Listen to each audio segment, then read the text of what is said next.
I'm game for anything. This is Liberal leader Sharon Carstairs, indulging the media's appetite for silly pictures.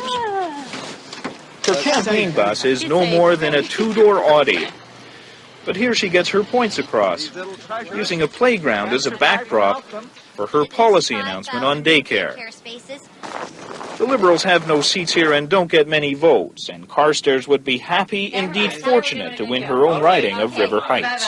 If you can't get the leader in the legislature, then the chances are you're not going to get anybody else in the legislature either. I have to give the appearance of running a winning campaign in River Heights.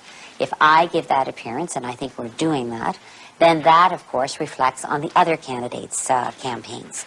And so people begin to say, aha, they've elected Sharon, so let's go on to elect a few more so Sharon has company in the legislature.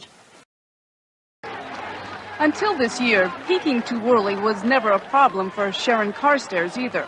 A Liberal leader in the anti-Trudeau West, there were times she couldn't draw 12 people to a speech.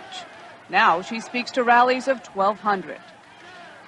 The former schoolteacher was elected leader in 1984 and ran for the first time in '86.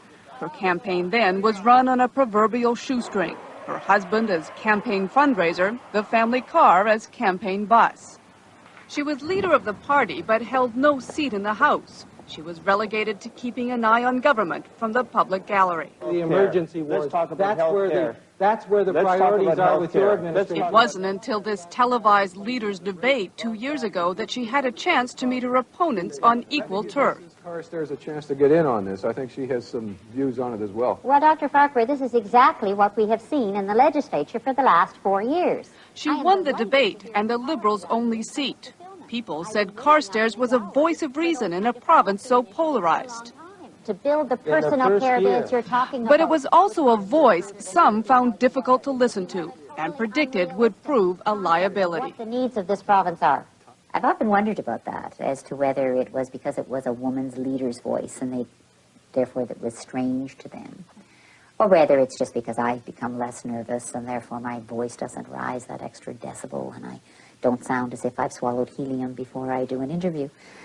But I think that my leadership was not a liability. In fact, her leadership has proven a definite asset. One poll shows 40% of Manitobans think she would make the best premier, and her party has jumped to number 2. She's done it by hard, slogging work, and now polls say she's capturing much of the angry NDP vote. I'm willing to make a switch to vote for you, but I'd sure like to see a change. Pollster Greg Mason acknowledges it sounds like a Cinderella story, but he cautions the ending is still to be written. She was a sole opposition, a woman kind of battling against insurmountable odds, and she had a real underdog appeal. And so that lays the basis for a lot of people being very, very attracted to her personally. The doubts that exist, of course, is whether there's depth to the team, and that's what people talk about. The Liberal Party will make specific proposals. And people talk about her promises. There have been millions of dollars worth in this campaign. Carstairs knows she's never had to deliver, but she says people trust her promises will be kept.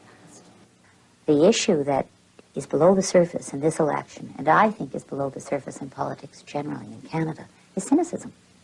People don't believe politicians anymore.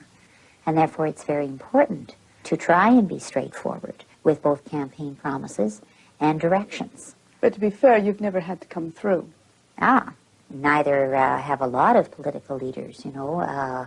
David Peterson had to win an election before he could be held accountable. I have to win an election, obviously, before they will know if I have the stuff that's necessary to administer this province well.